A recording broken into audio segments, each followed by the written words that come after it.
చూస్తున్నారా, దారినంతా వానేనండి. ఎట్టుందంటే నైట్ ఉన్నట్టున్నది, కానీ ఇప్పుడు టైం చూస్తే 11 అయింది. పొగులు 11 అయిందండి. నైట్ ఉన్నట్టున్నది. చూపిస్తా చూడండి. లొకేషన్ సూపర్ గా ఉండదు. రోడ్ల మీద పెద్ద పెద్ద వర్షం కురుస్తుందండి కోయేట్లో. కానీ కోయేట్లో మటుకు ఎక్కడ వర్షం పెద్ద వర్షం కురిసినా కోయేటిలలోకి నీళ్ళు వెళ్ళిపోతే డ్రైనేజీ నుంచి పైకి వస్తాయండి. అలా ఉంటుంది ఇక్కడ రోడ్లలో.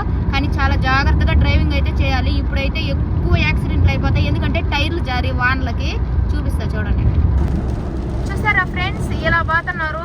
లైట్లు వేసుకోనండి, వెనక లైట్లు ముందు లైట్లు వేసుకొని పోతున్నారు. ఇప్పుడు టైం చూసారా ఎలా ఉండదో, పొద్దుగుకున్నట్టు ఉన్నది. కానీ ఇదైతే పొగులేనండి, రేతులు కాదు. చూడండి, అద్దంలో క్లియర్ కనపట్టలేదండి, వర్షం పడుతుంది అందుకని కదా. నా వీడియో కోయేట్లో కూడా చాలా మంది మన ఇండియా వాళ్ళు చూస్తున్నారండి. ఖచ్చితంగా డ్రైవింగ్ చేసే వాళ్ళు చాలా జాగ్రత్తగా డ్రైవింగ్ చేయండి. ఓకేనా ఫ్రెండ్స్, బాయ్.